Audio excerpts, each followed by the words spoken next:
Hello and welcome to the Growing Green podcast.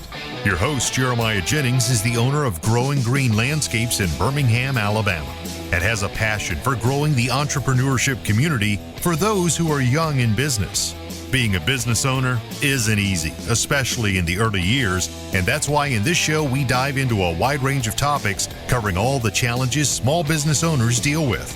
Even if your company is generating $1 million or more, the stories from our great guest and Jeremiah's own firsthand experiences will propel your business forward. And now, here's your host, Jeremiah Jennings.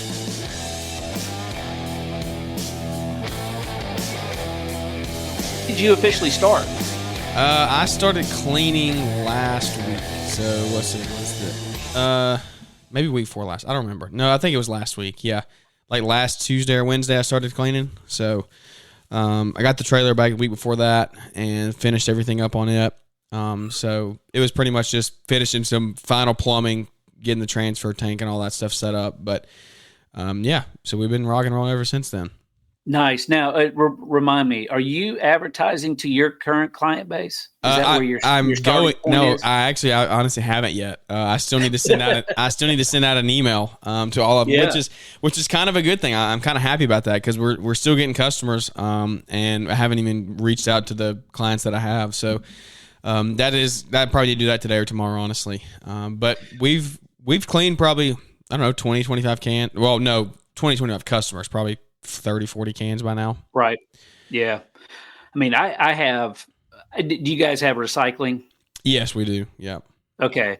I've got a weird route that this area doesn't do recycling. And so I just do trash cans. And it's kind of a blessing because for me, one of the challenges that I have on a couple of days out of the month, trash will be picked up on Monday and recycling on Wednesday. Yeah, that's tough.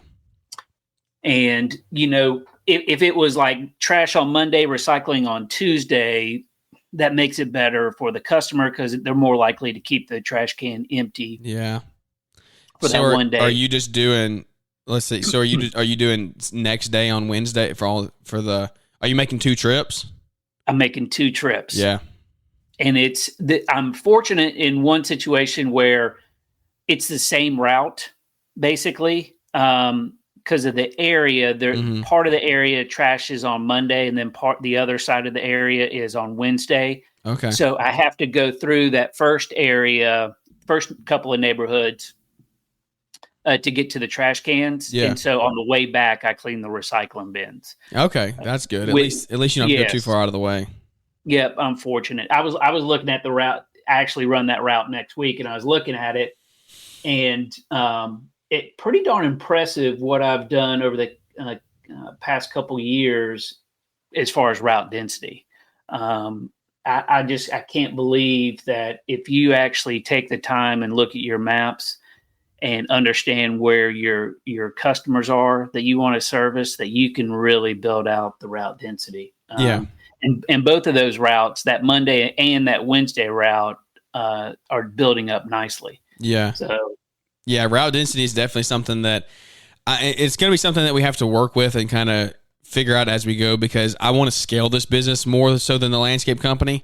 So I'm having to expand service area, but then at the same time, I don't want to be running all over the place either in these beginning stages. So it's like, it's hard. I'm trying to figure out a balance there of taking on some outliers to get in those neighborhoods to expand because we want to do that long term. Right. But at the same time, I'm like, man, I don't want to be driving all over creation because you cannot make money that way if you're not doing it at scale.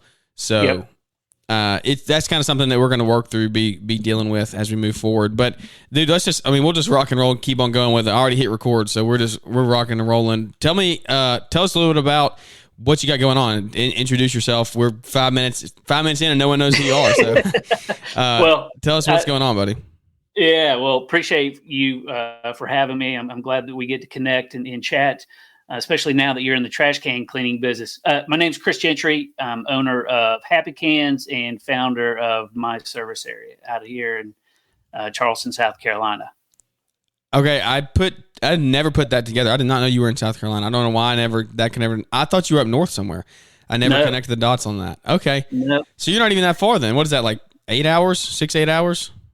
Yeah. So where? Birmingham? I think like 7.5, because I was looking at the map for the event in February, and I was just kind of figuring out things, and I was like, I think it's only like 7.5 hour drive. Okay. Yeah. Are you coming?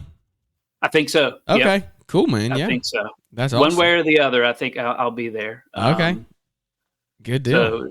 So excited to finally meet you guys. And, I've never met Paul. Yeah. And Paul's sister lives here in Charleston. Yeah. And actually, I cleaned her cans yesterday. And it was so funny. Probably, I don't know, 2 months ago, his sister was home, and I was like, we got to take a picture so I can text it to Paul to say I finally met you. That's hilarious. Now, wait, is that just total chance? Like she just signed up as a normal customer? Or No. When, I guess about over a year ago, I had blindly reached out to Paul. Yeah. And about my service area, and he was open arms, welcome. And we started talking. He got me on his show, and he's like, you know what? My sister lives in Charleston. I said, where?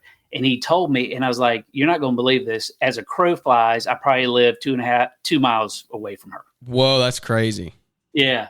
Wow. So I've been cleaning her cans for a little while, which is nice. Yeah, that's awesome, man. Well, good deal. Yeah. Well, yeah, we look forward. If you don't know what Chris is talking about, it's the Lawn Care Life event in Springville, Alabama. Jason Creel and Paul Jameson are putting that event on. So I think you can go to lawncarelife.com or .org or something like that. Just look up the Lawn Care Life and you'll figure out, you'll find a way to get there, but and get tickets. But look forward to seeing everybody at that one. It would be worth the trip. I think there's going to be a lot of good speakers coming in for that one. So, yeah, I'll be looking forward to attend that one and see everybody and hang out. I tell you what, man, tell us a little bit about Happy Cans, what you got going on there. Because, so if you listen to the podcast, if you follow along on Instagram for any length of time recently, I guess you could say, you've probably seen that we started a trash bin cleaning company. That's something that is not really a thing in our area. We're trying to take that market and grow it and expand it. And so that is a big push for us right now. And Chris is actually kind of a veteran in this space. He's been doing it for a while, has a lot of good advice to give on this. And believe it or not, I've gotten quite a few messages asking about, hey, how do I do this? I've thought about doing this for a while.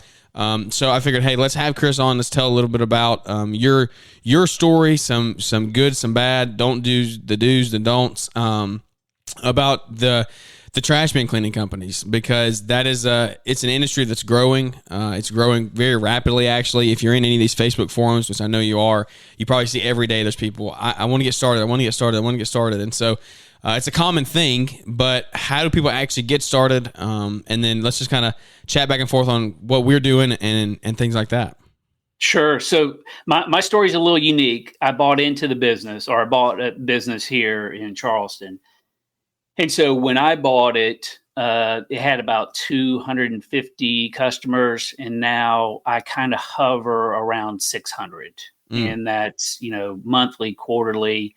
Usually I keep my one-time cleanings on the books, if you will, as far as a client status, like for a year, because sometimes they come back around and do an annual cleaning. But it's truly, it's an interesting business. It's one that, like you said, it's new, it's growing, but funny. Let me ask you this question. How many bin cleaners active bin cleaners do you think there are in the U.S. right now? Oh, man. I think I heard you ask this question, but I don't remember the answer at all. I don't know, maybe. So I used to think there was like 3,000. Yeah. I mean, they're about between 500 and 600. That's it. Really? Yeah. I was going to say like 1,000. I was going to say like 2,000 or 3,000. Yeah. Wow. So from the standpoint of the opportunity, it's wide open. Yeah. I mean, even here in Charleston, I think I have like 4 or 5 competitors. I really don't consider them competitors just because, there's so many trash cans out there. Yeah. Yeah. I think about that until I think about it being like, man, like if I have 3 or 4 more people open up around me, it's going to be pretty tight. But then I think to myself, I have a million other lawn care companies around me. No joke, probably 60 within a 15, 20-mile radius of me. And every house doesn't have grass.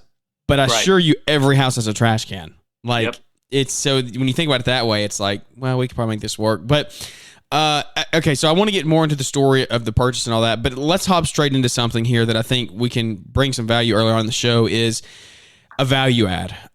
You talk about having 4 competitors near you, and I know you don't consider them competitors, but at the end of the day, they're your competition. Yeah. Like it or not, they are. They're doing the same service as you, and so you have to set yourself apart. What is, maybe not, you don't have to tell me why Happy Cans is different. Like, you can if you want to, if you are confident and know that answer. But what is something that you've done to like handle the competition factor? Because I've racked my brain. I've sat here and thought, like, we're cleaning trash cans. What do we do? What can we offer to make ourselves like? How do we handle competition? Is it and I'm asking this because I have no competition currently, but it's going to come. Like within the next 6, 12, 18 months, there's going to be people pop up. I'm 100% positive. So do you see people? Are y'all, not you, but in general, where there's competition, are you just slashing prices? Is it cheapest guy gets the bin? Like, what is it that makes you say, hey, come to me over our competition? Because, like I said, at the end of the day, we're cleaning trash cans. Is it customer service? Is it experience? Is it ease of billing? Like, what are some things in there that stand out and you can say, hey, if you're looking at doing this and you're in a competitive market, this is some things that I would look at and say, hey, this is how we set ourselves differently. I mean, some people are going to kind of probably say, I can't believe he said that, but we say no a lot.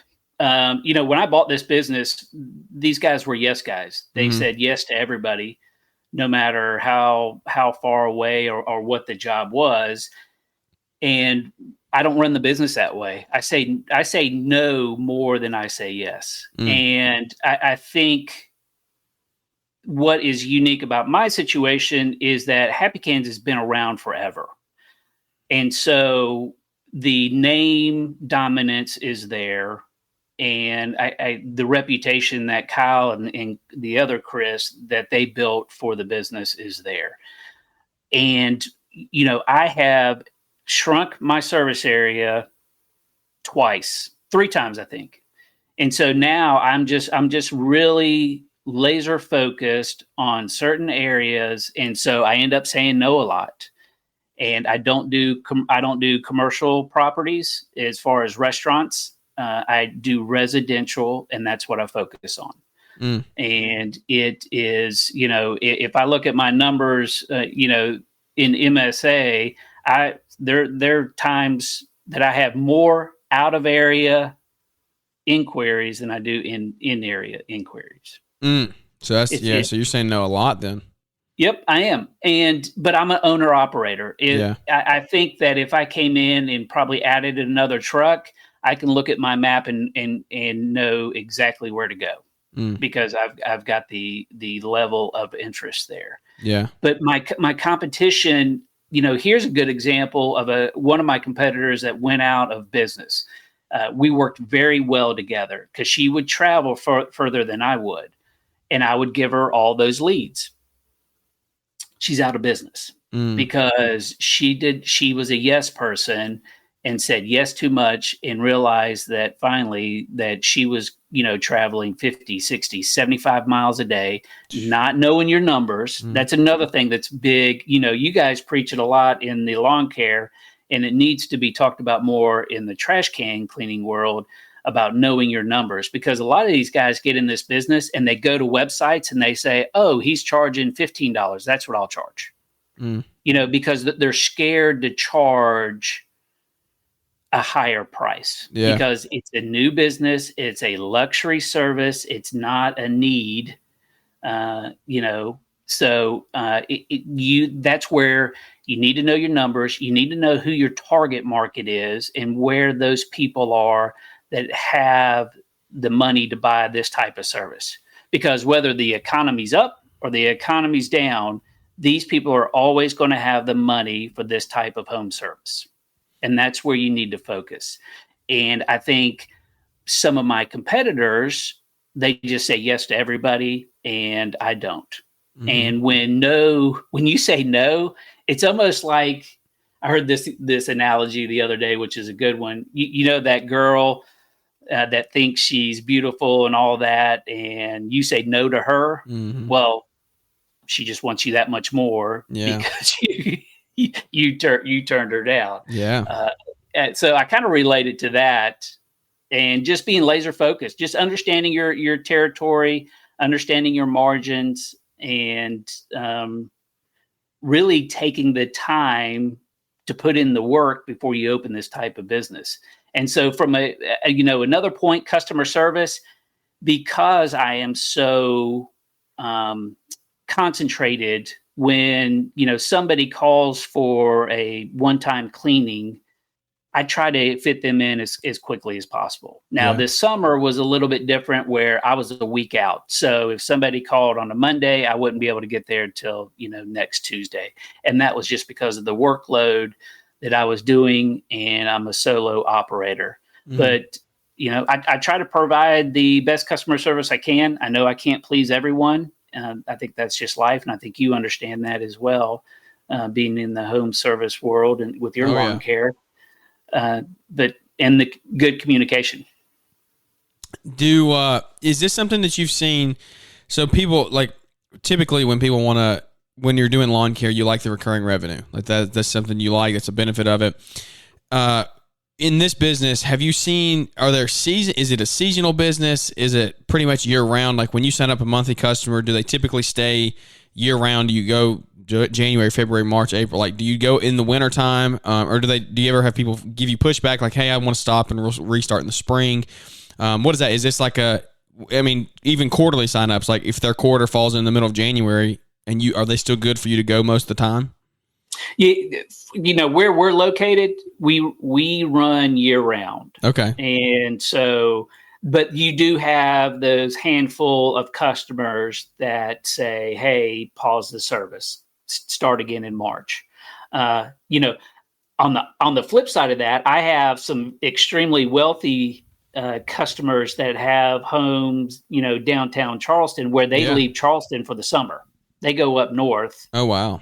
And stay in their home up north. So they pause service in the summer. Yeah. And then come October, when they come back to Charleston, they'll pick up and run the service through October to March, and then, or March, I guess, April, May. Yeah. And then they go back up north.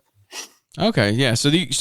But for the majority, you would say that everybody stays on schedule. Yeah.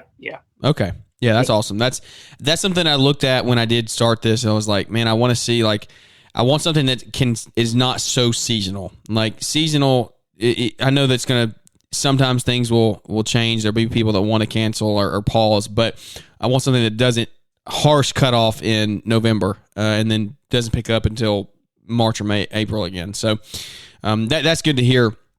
What does the customer base looks like for you? I mean, you said you have 600 now. What does it look like building that process? I know you said the name has been there. How long has Happy Cans been a thing before you bought it? I think he started it in 2017. Okay, so it's really, still a fairly new business, like in the grand scheme of life. 6 years old. So, yep. What does that look like? How have you grown?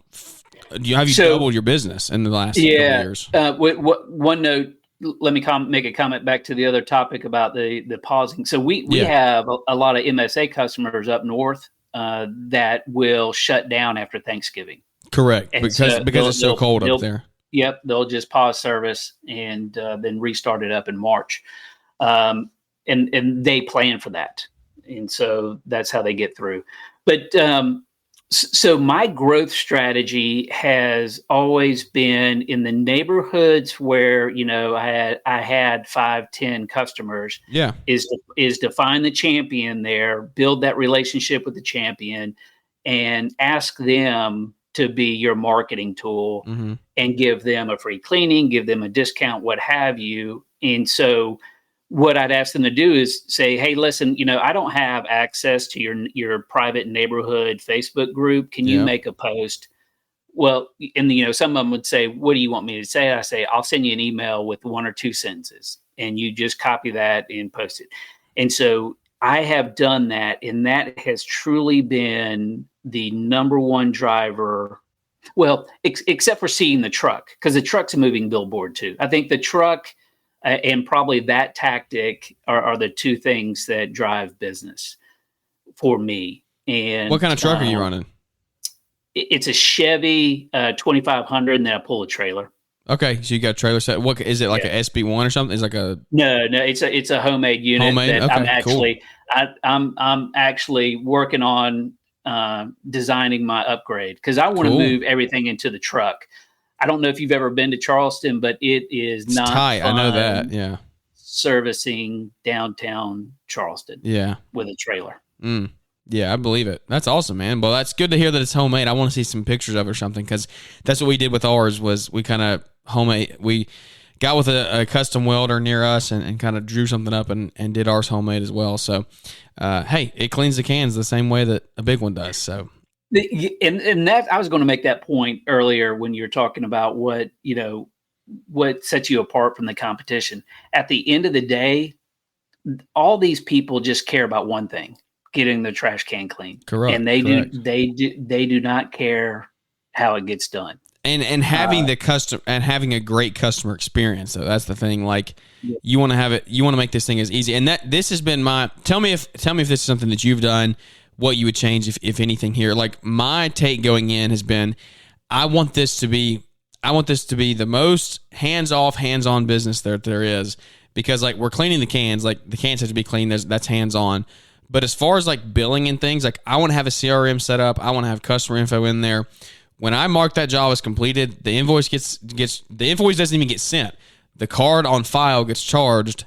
We get paid. They get a receipt, and we move on. And so it's like, because I feel like you want to have good customer relations. You do, but at the same time, this isn't like they're not beautifying their home with landscaping. You're not going out and putting up planters on their front porch or something. Like, this is getting their trash cans cleaned. If I'm a homeowner, I don't want to have to. It's one of those things. It's luxury. I don't want to deal with it. If truth be told, I don't. Like you're saying, you pick a few in those neighborhoods that you make friends with. You have good relationships. This isn't to say you throw the rest of them to the curb. That's not what I'm saying at all. I'm just saying, like, I'm fine if I never talk to you in person. We can text back and forth if we need to. But like, hey, let's give you the best can possible. Let's get you paid up on time, and then you don't have to hear much from me. Like, we just do our job. We're in, we're out, we clean the cans, and there's nothing on your end. You don't have to sit here and tell me I did something wrong or request more or get me to send you an invoice. Like, those are all things that, from a customer side of view, that I feel like that is value. Like, I don't want to have to deal with worrying about the trash can problem. I want to pay the $30, get it charged, get my can clean, and move on with my life. And like, is that kind of the approach you take? I mean, I'll take it even a step further. Just a shameless plug. I mean, I started the website, right? The whole request service, because somebody coming to your site, they want to know if you service their address or not, and so that was the whole premise behind MSA, because I couldn't do a zip code filter, because zip codes are like people. They come in all different shapes and sizes. We don't service all people. Do you want to keep the cash flowing this winter? Head over to entrepreneuracademy.com and check out all of Brian Fullerton's new courses and powerful resources to get you cashing in on that white gold through plowing snow.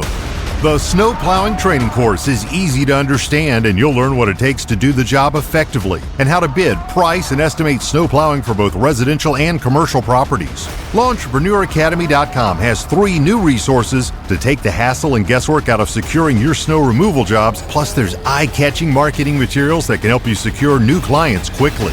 Ready to crush the snow game this year? Visit LawnEntrepreneurAcademy.com or use the link in the podcast description. And so from the moment they land on the website, we either service their address or we don't. So it saves them time and they can move on. If we do service their address, they fill out the form, we get them in the system, we get them on a route. And if it's a one-time clean, we send them an invoice and say, hey, you need to pay this one-time cleaning invoice before we clean your can. And we do the one-time cleanings the next morning. Yeah. I got burned on one-time cleanings, and that's why those are all prepayment scenarios. But, you get them in the system, you get them on the route the day before, they get the email and the text reminder, they leave it at the street. When we're done cleaning, we roll it back up to the house. The only thing that we don't do as far as, after the cleaning is we stop going in fences. Yeah. No, it's getting left outside the garage or something. Yeah. Well, yeah, we had, this was my fault, but we had a little dog issue. Yeah. I obviously did not lock the gate appropriately. Yeah. And so ever since that happened last year, then, that's where I included in the communication that if you keep your cans behind a fence, they'll be at the fence gate. Which is totally understandable. Like, you can walk your can the extra 10 feet inside the fence. Like, yep. You're still getting it brought back to the house for you. And one thing that I thought about the other day when I was rolling them back up, I was like, I think they go right here next to the garage, but I'm not putting them near the garage door because my luck, I'll sit them by the garage door and they won't be looking. They'll back out of there and just run over them, and then I'll be blamed for it. So I was like, well, on a route in one of my real nice neighborhoods, and I've probably got, 30 or 40 customers in this one neighborhood, and the houses are just on top of each other. I don't understand why people with that kind of money want to spend, $1 million, $2 million, $3 million, $4 million for these homes that are right on top of each other. But anyway, the husband, who I've never met, they've been a customer for 2 years. He came out last week and he was like, "Hey, are you Chris?" And I said, "Yes, sir." And he said, "Hey, can you do me a favor? Can you take the can and put it in front of that gate?" I had been walking the trash can around to the garage, and they kept it on the opposite side of their house. Oh, man.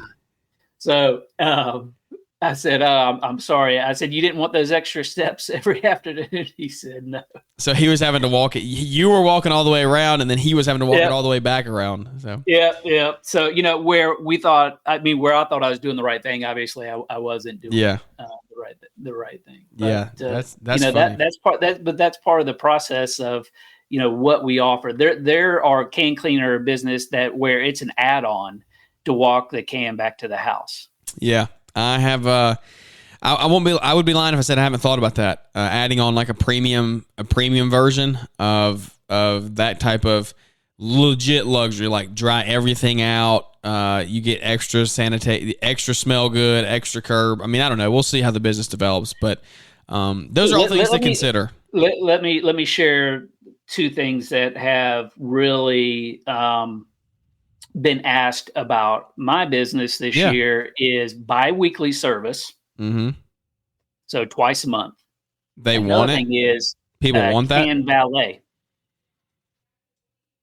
So you go to their house, their trash day is on Tuesday. You go to their house Monday afternoon. You roll out their trash can. Oh yeah. Tuesday afternoon, you roll it back up. We have a kid in one of our neighborhoods around here who's doing that. He's still in school. He does it. He charges like $10 a month or something. But he goes out. He does, and he's got like 30 or 40 customers. He comes. Yeah. He takes it out, and one of my buddies pays the kid to do it, and he was like, "Man, the kid was out of town this week and didn't take my trash to the road. I almost forgot to take it out. I had to scramble in the morning and get it out before the truck came." And I was like, "That's hilarious." So my neighbor does that. I got my neighbor a commercial account. Now looking back on it, I should have taken that on, but I just didn't have the bandwidth between running Happy Cans in my service area and everything. I'm just like, I can't do that. But yeah, I should have taken that on, because now, he has, 90 some properties that he does for this one property management group. Wow. Yeah. Just valeting? Just valeting. Really? That's crazy. Yeah. You live and learn. What do you charge for something like that? What do they because I played the middleman in this, I think he was charging $4.50 a can a pool. So $9 a week or so. $4.50 down, $4.50 back. Yeah. Okay. Something like that. That's not that bad. In that neighborhood. Yeah. That's not that bad. Now, it would suck if you got a neighborhood with like a bunch of hills and stuff, like super long driveways. Yeah. And this is the majority of these property managers, because I clean cans for them. The majority of their properties that they manage are downtown. Oh yeah. So it's all super tight, small areas. Yeah. Yeah. And it's, it's rental properties, and the College of Charleston's downtown, and those college kids don't care about trash. Yeah. So I mean, he's providing a service for a problem that this guy has, and he's doing well. But that's something that I'm almost tempted to throw out there to my customer base and see what kind of response I get. Were you getting a lot of bi-weekly requests? Is that what you're saying? This summer I was. Really? It was really strange. Yep. In fact, I got another one last night for this downtown neighborhood. Huh. Go ahead. I was going to say, you just made me think about something that I've got 4 days in the month that are getting to capacity that I may have to split up, like run them twice a month, just different sections of the neighborhood. Mm-hmm. And I was like, well, if I do that, bi-weekly could fit in for those customers that wanted it. Yeah. Yeah, man, that's insane. I feel like most of the stuff that what do you see the most of? What's your most popular sign up? Is it quarterly? No, it's monthly. I wish it was quarterly. I wish it was quarterly.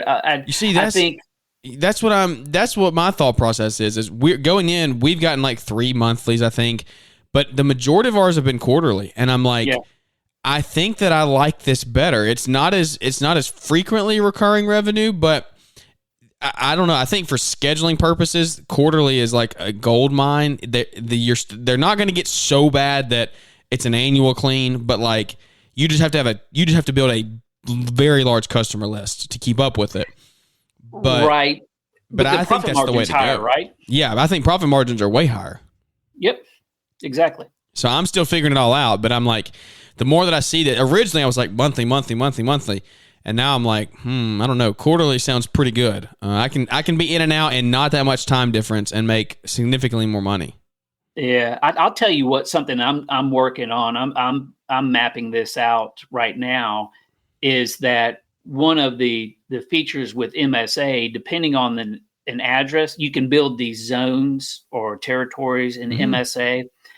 And what you can do is, depending on their address, you can send them to specific pricing pages.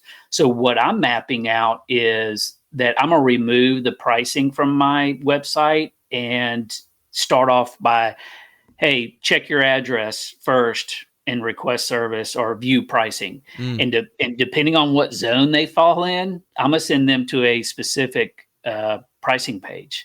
And one of the ideas is this area that I turned down a lot of business this year. I think I'm going to turn it into a quarterly. So when these people come and enter in an address that land in that zone, they'll just get sent to a quarterly page. Say, hey, or maybe even include one time and quarterly, and don't do it monthly, and see what the results look like for that. Because I already have 2 MSA customers that are doing that because the neighborhoods are further out and it's working for them. That's awesome. That is something that, on paper and on my map, I'm kind of drawing out to say, hey, if I only have to go out there 4 times a year, and I can generate, $1,000. Yeah. Per visit, that's awesome. Yeah, no, that's really good. Well, I tell you what, man, that's a cool debrief on the can business side. I think we could go another hour talking about all kinds of stuff, but don't want to get too deep into that today. I just wanted can I mention one thing though for your listeners that are thinking about that business? Yeah, is after working with a lot of can cleaners and being in the business, if you're thinking about starting this business, have patience and have the capital, because this is not a get rich business by any means. It's not a get rich quick, definitely. Yeah. It takes time. It takes time and it takes patience, and you don't need to go out there and spend $80,000 or $160,000 on a fancy piece of equipment. Now, if you have the resources to do that, and that's the way you want to go, by all means do it. There's plenty of success stories out there, and And we have customers, MSA customers that have, done that and done extremely well and have, 3, 4, 5 trucks. Yeah.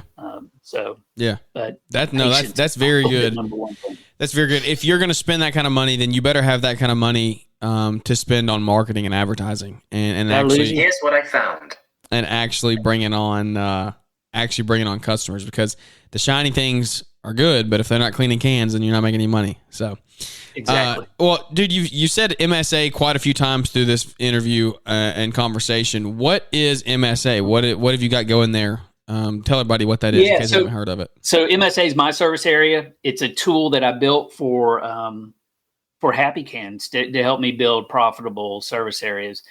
When I took over Happy Cans in the beginning, I found that, especially in the summertime, I use Jobber, by the way, for my can cleaning business. But I found that when I would get out of the truck and get done with the route, I would come home and I would have these inquiries and requests, and each one I'd have to look up the address to see if I serviced them or not. And then if I didn't service them, I had to take the time to respond to them, say, hey, sorry, we don't service your address.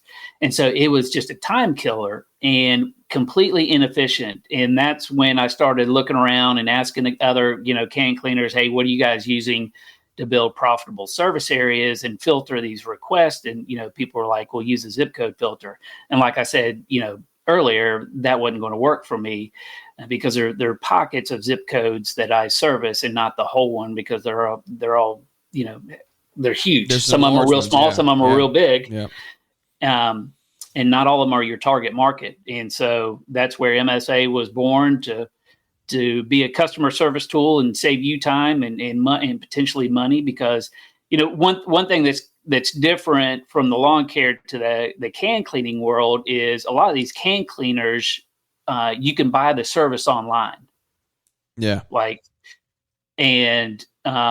So for our customers, it's saving them the time to not having to refund anybody and losing that money because it pre-qualifies them. Yeah. No, that's awesome, man. That's a very cool thing. I'm interested to hear more on it, look at it some more. Where can everybody find it if they want to check that out because I think it translates into lawn care is the principle here. A lot of guys out there need to have tighter routes in lawn care businesses and things. So you have quite a few lawn care customers, correct? Yep. Yeah. And growing. We just added another one last week. So yeah, I'm really excited about working with you guys more and getting the word out there about My Service Area. You can go to myservicearea.com and check it out. Yeah. So yeah, any questions, let me know. Happy to have a conversation. Even if we might not be a fit for you. Yeah. But I enjoy learning and meeting you guys and hopefully building some more relationships. Awesome, man. Well, I tell you what, 40 minutes in, I don't want to hold you too much longer. I know we got a hard cutoff coming up for you. So one last thing before we go, we try to ask all of our guests this. What is your why? I think what I'm about to say is a lot of people say it, but the freedom. I've got a 12-year-old, a 9-year-old, and in the summertime, it would be not, even though I'm an owner operator in the can cleaning business, it would nice to be good to go to my wife's family's house up in Clemson and spend a few weeks there and not have to worry about, I have to be in Charleston to run a business. Mm-hmm. And so having that flexibility to be a remote business owner would be extremely nice. And so maybe one day, I'm working on it. My goal is to get out of the truck because I'm not a business owner with Happy Cans. I'm an employee right now. Yeah. And that's a big that's a big pain point for me. But my why is some freedom, time. Yeah. Because you can't get it back, unfortunately. That's right. It's one of the most valuable assets you have is your time. Yep. I'm a big believer in it. Well, good deal, man. Well, I appreciate you coming on and spending some time with us. Is there anything we left out that you want to share? MyServiceArea.com is where you can go check that out. Happy Cans, are y'all on socials at all? Happy Cans is on Facebook, but I don't do a lot of social media on Happy Cans. And that's another thing. If you've got any questions about the can cleaning business, you're thinking about getting into it, man, shoot me an email at chris@myservicearea.com. I'm more than happy to talk about this business and answer any questions.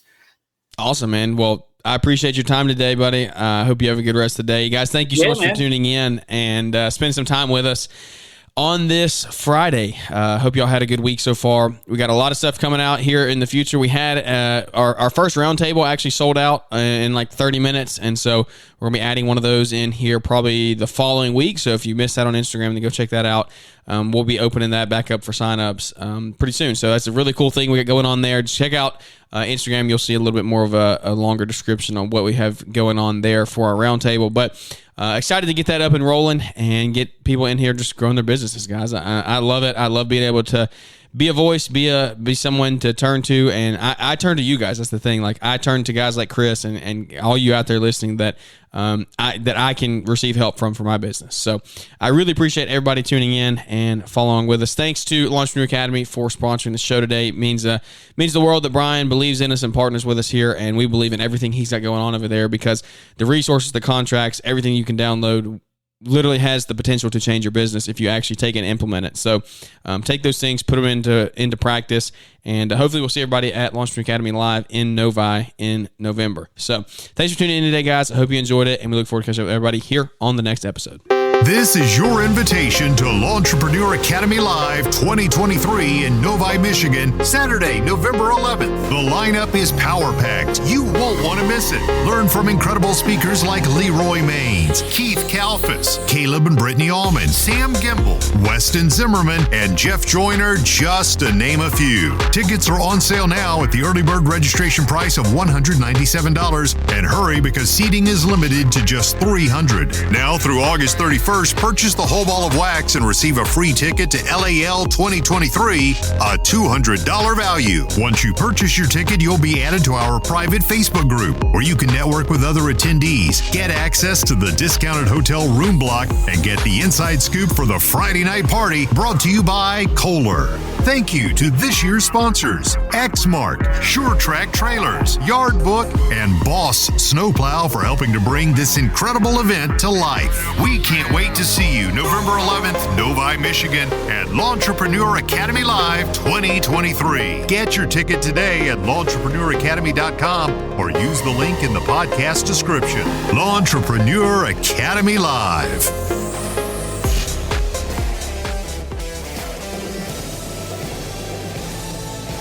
Thanks for tuning in to the Growing Green podcast. It is an honor to have you listening, and we hope you receive valuable advice to help take your business to the next level.